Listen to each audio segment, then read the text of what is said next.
in the communication laboratory.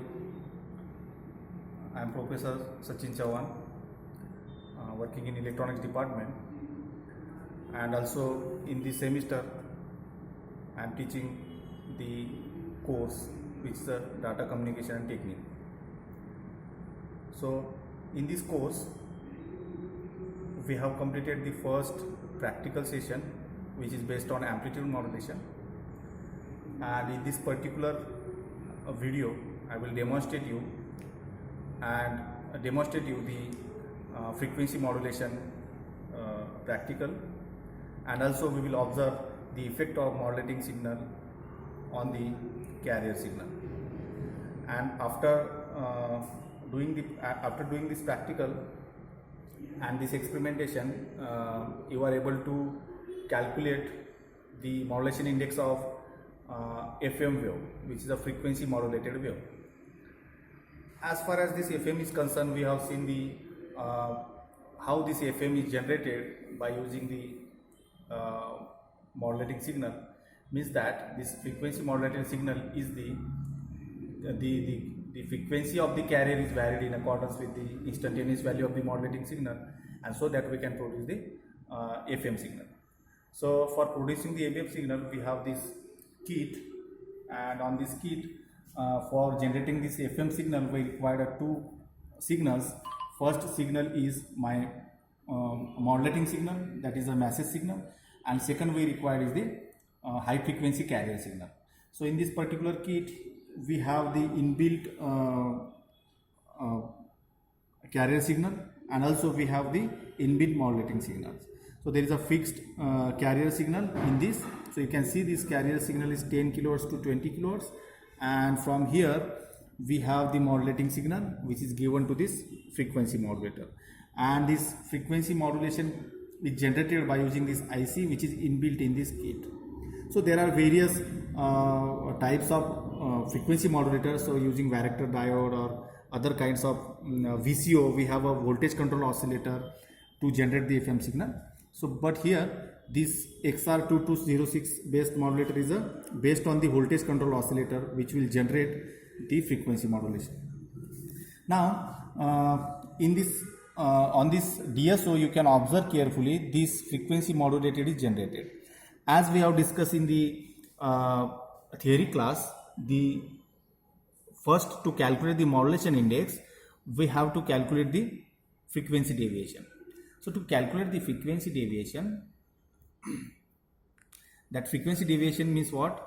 The shifting of carrier frequency around its center frequency is known as the frequency deviation, and from the frequency deviation we can calculate the deviation ratio, that is modulation index. So to calculate the frequency deviation, first here you can see these are the repetition. This is my frequency deviation.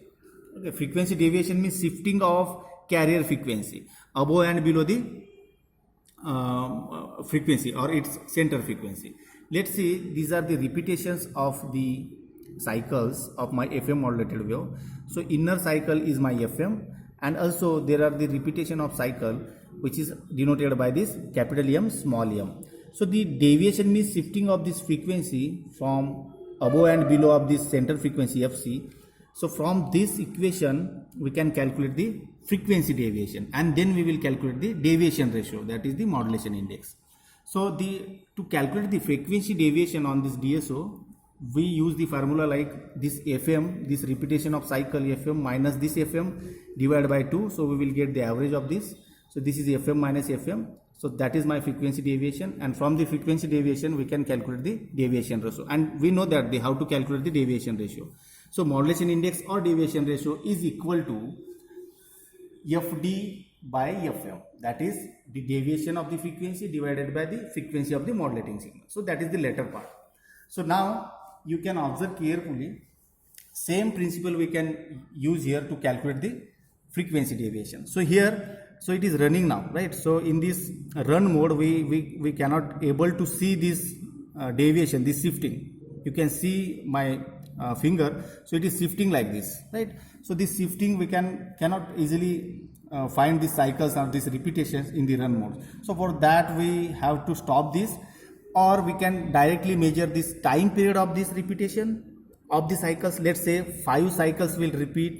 So here you can observe here is a deviation, right? Here is also a deviation. So these are the deviation. Here you can observe the deviation. So this shifting of the frequency we will measure by using the cursor. So we can measure the time period, and from this time period we can calculate the frequency, which is FM. So this internal part is my capital FM, you can observe here.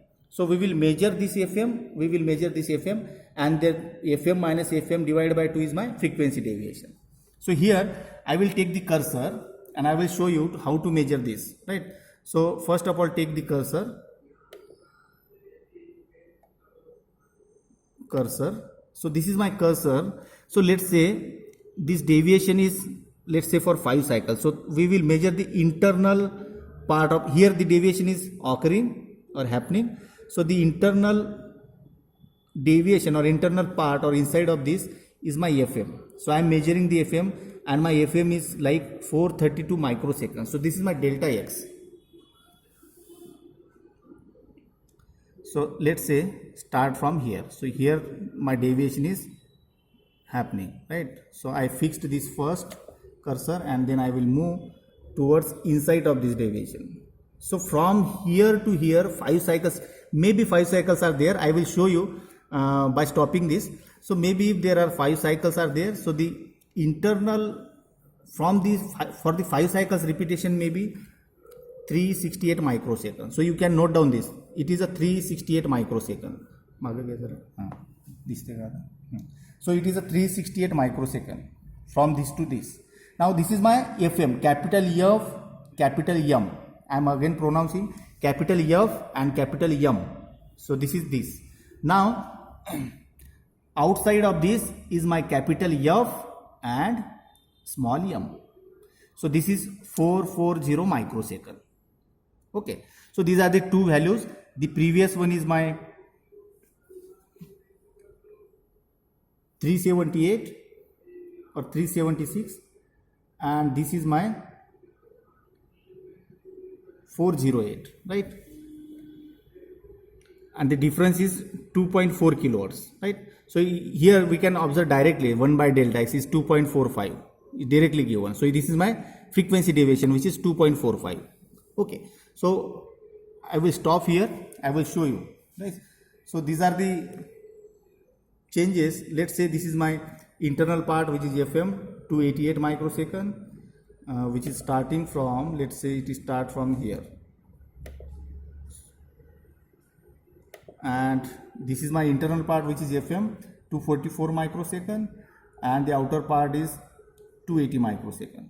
So the deviation is 357, like this. So we can measure this deviation, which is 1 by this delta X, means this is the average value.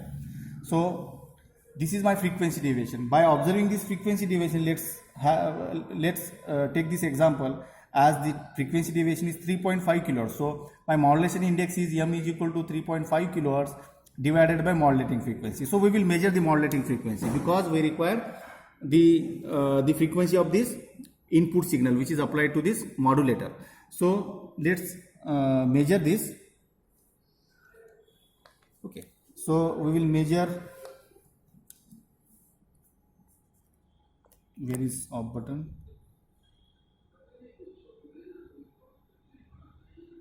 Okay. So we will measure this frequency of the input signal which is applied to channel 1 and time signal, and here we will measure the frequency. So frequency of the modulating signal, this is applied to the channel 1. The frequency of modulating signal is 2.3, right? So this is my modulating signal FM. So the frequency deviation was 3.5 kilohertz divided by modulating frequency is 2.3 kilohertz. So the deviation ratio would be around 1, right? So the modulation index is 1. So by increasing this amplitude of this, we can also deviate more, right? If I increase this frequency, so deviation will increase. See, deviation is increasing. So we can adjust the deviation ratio or the frequency deviation by increasing or decreasing the amplitude of modulating signal, right? So here I am getting the maximum frequency deviation. So here we can easily measure this, right? see the deviation is maximum. Again, you can measure similarly by using the cursor position, right? So cursor, okay, so this is my cursor position. So let's say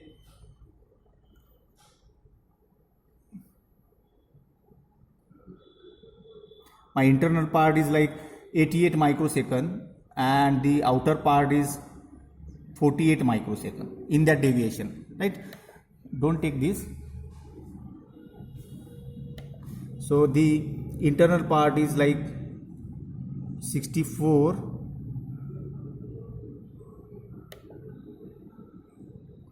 okay, it is a 700 microsecond for internal part, and for outer part it is a 656 microsecond. So that 700 minus 652 divided by 2 is my frequency deviation. So likewise we can calculate the frequency deviation, and after calculating this frequency deviation, we have measured this 2.3 kilohertz of modulating signal frequency FM.